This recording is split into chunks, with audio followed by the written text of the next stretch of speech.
Now that I've gotten this resolved, I figure I might as well at least admit the mistake that I've made. This is bulkhead 1, probably one of the most important bulkheads on the boat. It supports the forebeam where that net goes on the forward part of our boat.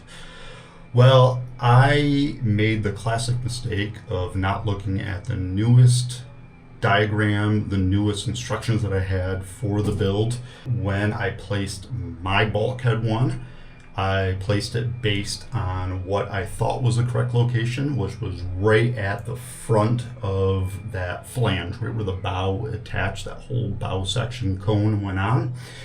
Come to find out, it wasn't until later on that I was measuring for the forebeam placement that I realized that I was 4 inches off, 100 millimeters off, that this bulkhead was supposed to be aft, further back than what I originally placed it. So kind of panicked at that point. Everything was already glassed in. What was I going to do to fix that problem, which was a pretty major problem? 4 inches. I mean, it's not like it was a small amount at all. What we ended up doing, so talk to the engineers, talk to the designer as to what we can do to resolve this. Cutting out bulkhead 1 was going to be almost impossible to do it properly. The problem would have been, even with using like an oscillating tool, which typically cuts flush, the problem was that I was going to dig into areas that I wasn't supposed to. The other issue was that I had glassed around onto the bulkhead itself. So now it was pretty much structural within that area. So what do you do in this place? You double it up.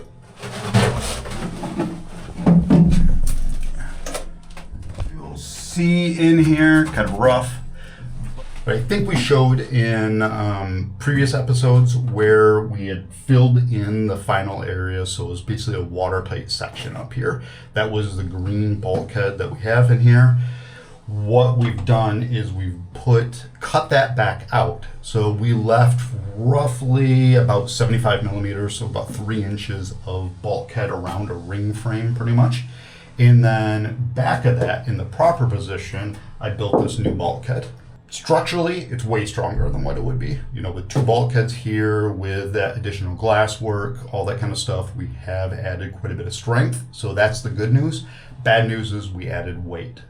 So that's really the only negative that we have with this setup is it's more difficult to work with because I don't have a lot of space in here now. But what I've done is I have made a new bulkhead out of Divinycell. So it's that foam core. Basically, this is just a different color of it, but it's PVC foam core. And glass that, luckily it's a little bit thicker. So that's one positive to add the strength to it. Then the glass work, the doubling of that, of course, is going to make a very rigid frame in here. What you'll see here is where the watertight section is going to end up going. This will be glassed closed once we're done with the final work of it. Same thing with that section down there. Each one of these are watertight sections. There's a bottom one, mid, and top. Then if you look at the very tip end of the bow, that's bulkhead 0.5, so it's half bulkhead. That one is watertight sections within there. Each one of these will be closed off eventually. Then the forebeam, which we were talking about, again, that's the important part, is on this inboard side. I have to do some additional laminations here, kind of half moon laminations that go across this section to add a little bit more rigidity in here. And then the forebeam mounts right to this section. Once these are closed up, you can see I have now glassed in a bottom floor. This is broke into, there's a little bulkhead here, there's a bulkhead there. So each one of those are separate watertight sections. Then there's another floor right in even with this area that goes across here, again, makes it another watertight section. And then there's the last one that is even with this height that goes and covers this section. So then you have another watertight area. Reason why there's so many watertight areas, of course, the bow of the boat is the area that's most likely going to get an impact. But the other thing too is it adds buoyancy. So if we were to flip over, Never want to have that happen, but if you were to flip over, the bow section is a lot more buoyant then because you got trapped air in these areas. And what that does is it makes the boat float a lot higher. So there's very little of the boat that would actually be in the water inverted, is the idea with it. It allowed for boats that are CE rated, which is not a requirement anymore, but the ones that had emergency hatches built into them, it allowed those to be much higher off the water. If you've followed catamarans, any of the people that have a production built catamaran, where they have the hatches really close to the water, it's always a leak point. It's an area where they have tons of issues. The idea was to get as much buoyancy in each one of these sections as possible and raise that position. So the inverted position, if it was upside down, the hatch is quite a bit higher on the hull, which allows, hopefully you're never going to flip over, but all the time that you're not flipped over, your hatch is much higher and you're not going to get water leaking in there. And that's the general plan with it and the reason why this was designed.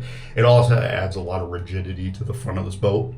They take a ton of load through here because it's fairly unsupported. They're just little beams that stick out on either end. So by doing that, we add an absolute ton of rigidity. The reason why that we just now got this done, we found this out about a year ago, but at that time I didn't want to do it. It's a nasty job trying to get in here and glass this area. So I postponed it that way. We were trying to figure out a good solution that was going to be the least amount of weight and going to be the easiest to build in place. The other thing, if you notice, there's a slit down the middle that I have to glass that final area tight. Reason why is the opening for the hatch wasn't large enough to bring this bulkhead in one piece. So I had to split it in the middle, bring it in here, put each piece in individually, glass them into place, and now I need to glass it back together. So it's been a big run. I have just now had the temperature to be able to do it. It needs to be above, of course, about 60 degrees to be able to do it. The will to do it because I didn't want to. I wanted to ignore it when it was cold out. Don't really love being in here. And then the other thing too was getting the materials and getting that stuff actually done and getting it in place. So we finally got that done. I can start building out the floors. We can get the forebeam finally installed permanently. This has been done on the other side as well, but that has been my spring project now. You can see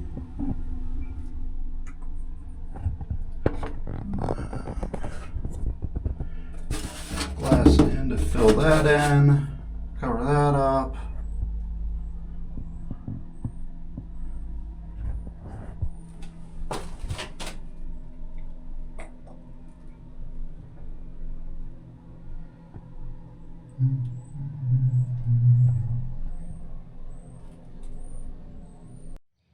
Some fun news is that the Kentmore restaurant is opening up in about 48 hours, but before they open to the public, they're having a little kind of like VIP neighborhood dinner for just the people in the neighborhood and all the charter boat captains here. And yeah, I think it's like maybe 90% remodeled. They're still working on some landscaping and a couple other things, but haven't seen it in a while, so it'll be really fun to go inside, have a meal and some cocktails, see what they've turned it into, and where we'll basically be spending our summer weekends. There's a terrible glare right now. The sun finally decided to come out after like a week of rain. You can even tell right now that they've done some landscaping on the outside. Let's go see the inside.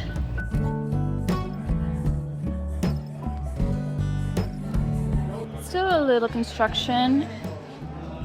Waiting for the bar to fill all the way out, which will be probably tomorrow.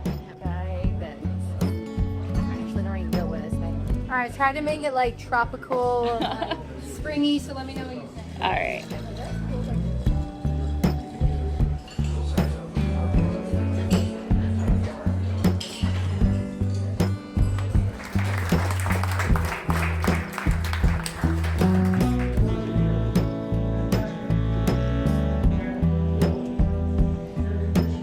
This is a nice looking rare steak. We've got a crab cake, mashed potatoes, Pinot Grigio. Everyone's enjoying their meal. Tucker's thumbs up. Got a beautiful sunset here on the beach of Kentmore as per usual, with the sun setting across the coast on the western side of Baltimore. Can't really see the Bay Bridge too much here. But this first dinner for the VIPs turned out really well. The food was so absolutely delicious, and Matt and I are getting our first looks at the actual menu right now, which rolls out in about 2 days.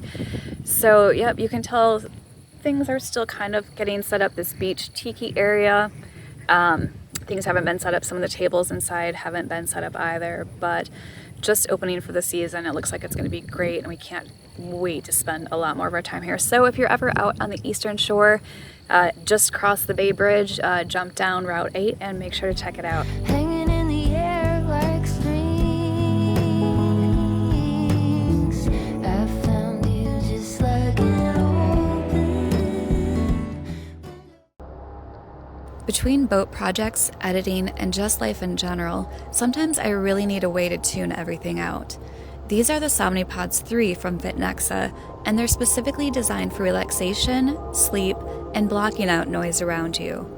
With all the sanding and constant noise around our build lately, it's been really nice having something that helps create a little quiet. They're also made specifically for side sleepers, so they sit really low profile in your ear and don't dig into your head when you're on a pillow.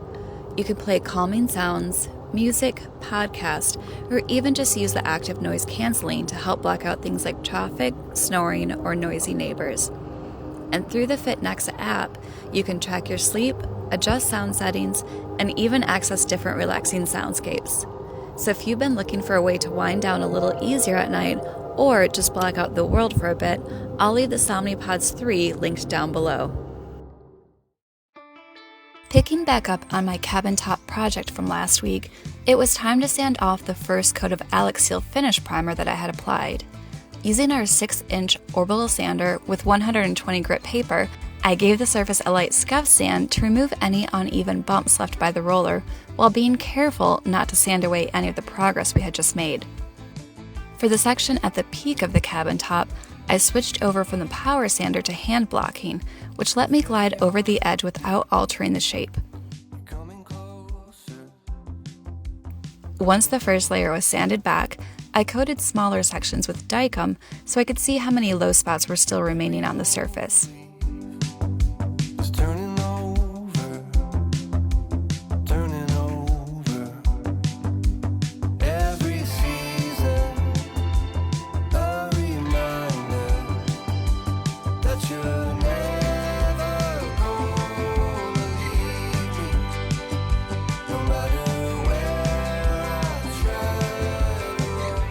After going over those areas with the power sander, everything was actually looking really good.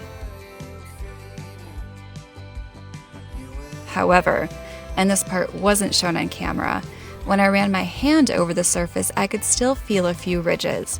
So I went over it once more with a large sanding block, and to my surprise, I found a number of low spots that still needed to be filled in with bearing compound.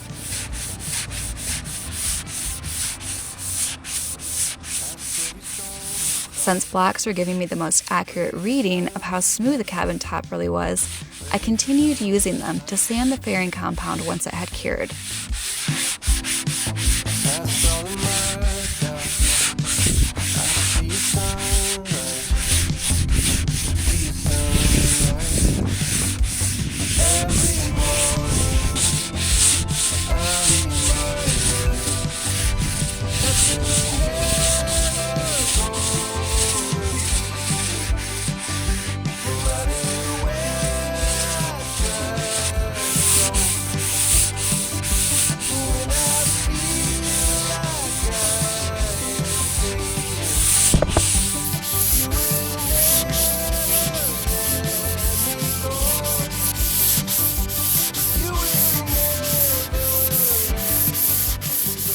The ridge at the peak was then sanded with a much larger block than before, helping to blend one side into the other while keeping the surface as even as possible. Then, with a much smaller block, I tackled the side lip of the cabin top, sanding in as much of a cross-patch pattern as I could manage on such a narrow surface. The most important part of this job, as Matt tells me, is the aft end of the cabin top. It's the area we'll see most often as we dinghy up to the boat and sit at the raised helm.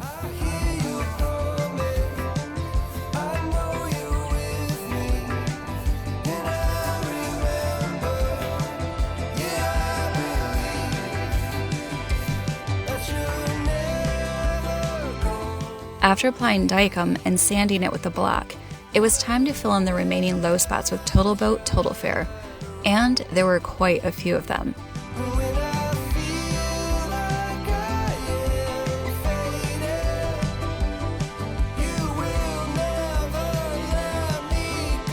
But in weather like this, I won't complain about having to work outside. And after 7 straight days of rain that kept me from making any further progress, be sure to join us next time as I tackle the starboard side and apply more primer over everything that's been completed.